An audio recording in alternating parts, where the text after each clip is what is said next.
Hi guys, so welcome to day 14 of the 30-day CrossFit Liverpool handstand challenge. So today we're going to work on trying to bring yourself away from the wall, learn to use those fingers again, a little bit of progress. We're going to look at developing your stretches at the start as well. So last time the principle that we introduced was loaded mobility for your straddle stretch. What we're going to introduce now is a bit of what we call PNF stretching, or proprioceptive neuromuscular facilitation. If you come to CrossFit Liverpool, we use PNF stretching an awful lot to work with, and the basic principle is you're going to use your own strength to try and help you get yourself further into the stretch. So we're not just creating length, we're also creating stability in the muscle. So it's a really simple principle. We're just going to take one that you already use, which is your shoulder stretch. So when your head is through on the bench, the only difference is going to be, if I just grab a bench quickly, is I'm going to do 3 seconds of loading, and then I'm going to do 3 seconds of stretching. So the loading is going to be when you're in this position, I'm physically just going to push down on the bench into an isometric hold. So that means that I'm going to create tension, but I'm not really going to go anywhere. So here, I'm going to take a deep breath and push into the bench for 3 seconds. So I'm pushing nice and hard here for 1, 2, 3, and then I breathe out.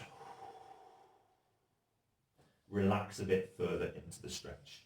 Take a deep breath.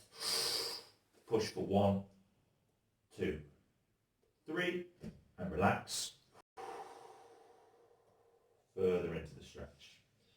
5 times, deep breath. Push for 1, 2, 3. Breathe out. And one more deep breath. Push for 1, 2, 3. Breathe out. Good. So I'm going to do my shoulder stretch. I'm going to do some wrist stretching, and then I'm going to do 10 reps of standing straddle stretch.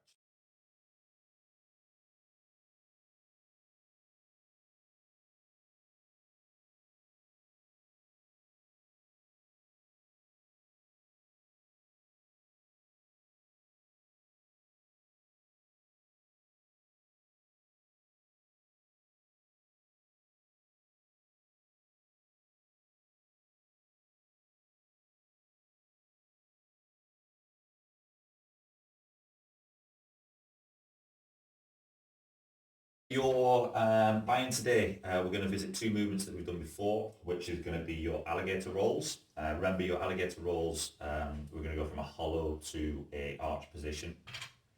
Make sure again, you're trying to think about pulling your active tissues so nice and long. And remember, it's going to be a progression towards helping you do a pirouette later on. Just learning to connect the body at one movement, so we're not trying to move the shoulders and then the hips, we're trying to move the shoulders and the hips. You're going to do straddle pipe jumps, or straddle jumps into a handstand, or you're going to do pipe jumps into a handstand. Remember, same as we did yesterday, hips on top of shoulders, shoulders in front of fingers. Yeah, trying to lean into it so you're getting your body stacked. Or just practicing doing a 2-legged jump, so you can bend your knees, or you can do it with your legs nice and straight and get confident with it. I'm going to do it outside today because it's absolutely beautiful. And then we're going to do maybe kind of like a 20 to 30 second frog stand. So frog stand is going to be basics for a handstand.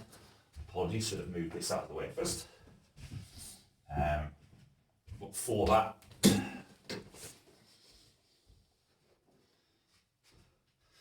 we're going to look for a triangle, just as you would do in your headstand position. Head is going to be out in front. We're going to walk the feet up, knees, and just holding in that basic position. Just getting a little bit of time on your head. So you're getting confident putting your head on the floor. Again, I wouldn't suggest doing that one up against the wall, just in case kind of like you fold, you're going to put a lot of pressure onto your neck. Just practice maybe working, if you struggle with it, if you struggle with your flexibility, working on just bringing one leg off, swap onto the other leg. Just alternating it there. So remember, 20 to 30 seconds, we'll just do that twice through.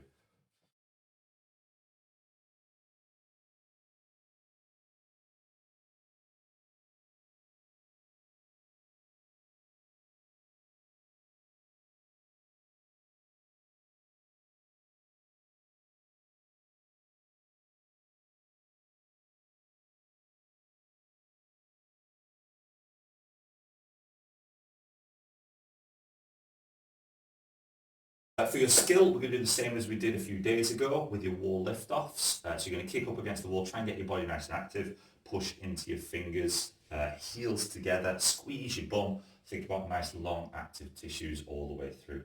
Remember, same as we did last time, see how many either repetitions you can do lifting away from the wall, or see how long you can spend balancing off the wall.